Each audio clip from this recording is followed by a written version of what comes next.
against the truck. Tensions in Nova Scotia between the commercial lobster fishers and Indigenous fishers are ongoing.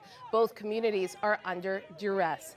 Lex Brukovskiy is the new president of the Maritimes Fishermen's Union. Lex, thanks for joining us today. Tell us what's going on from your side of the dispute. We're trying to find a resolution here to this conflict. There has been a lot of talk over the past couple weeks that this is a race issue. What would you say about that?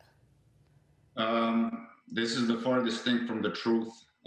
This community here is the friendliest community that I've ever come across. I've traveled the world and lived many different parts of this planet and this country.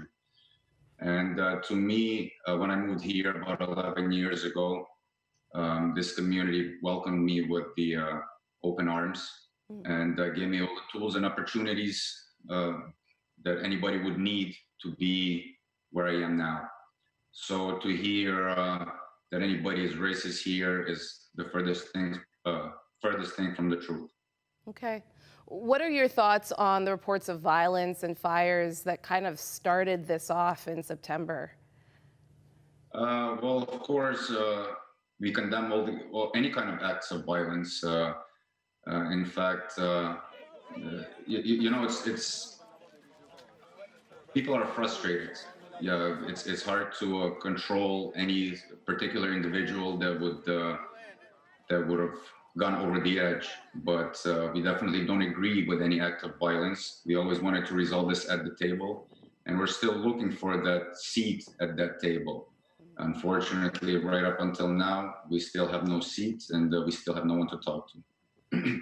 Okay, let's delve into that a little bit more. You say that there's no seat, you want to have a seat at the table, but there is no seat at the table. Explain why. What is stopping this conversation from moving forward then?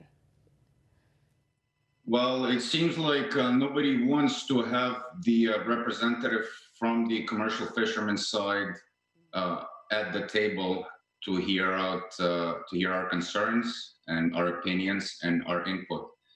From what I've been hearing lately over the weeks, it's basically, as Chief Mike Sack and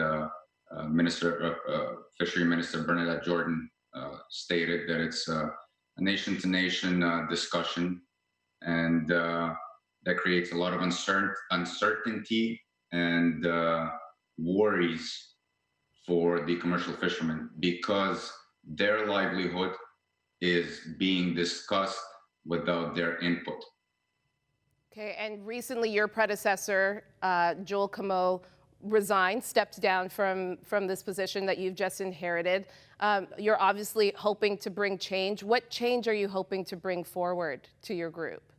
Well, like I said, we're at least trying to have a dialogue with somebody, either whether it be Bernadette Jordan or the First Nation community. We just need to sit down at the table and all agree on something, because as of right now, everybody has their own opinion and their own strategy, and nobody's agreeing on anything. So unless we can sit down and have a dialogue, this conflict will continue.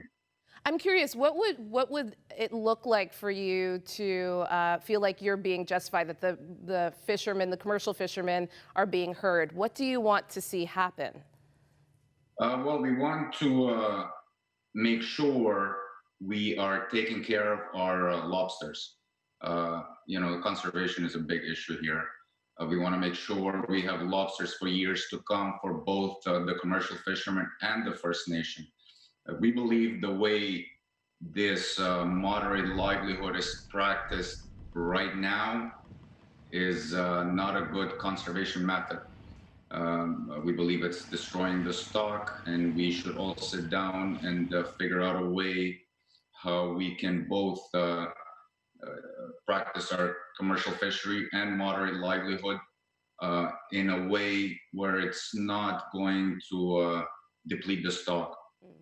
Okay. By, for example, like having a certain season where we can fish a certain species during that season, and let the off season for, you know, to let the stock replenish.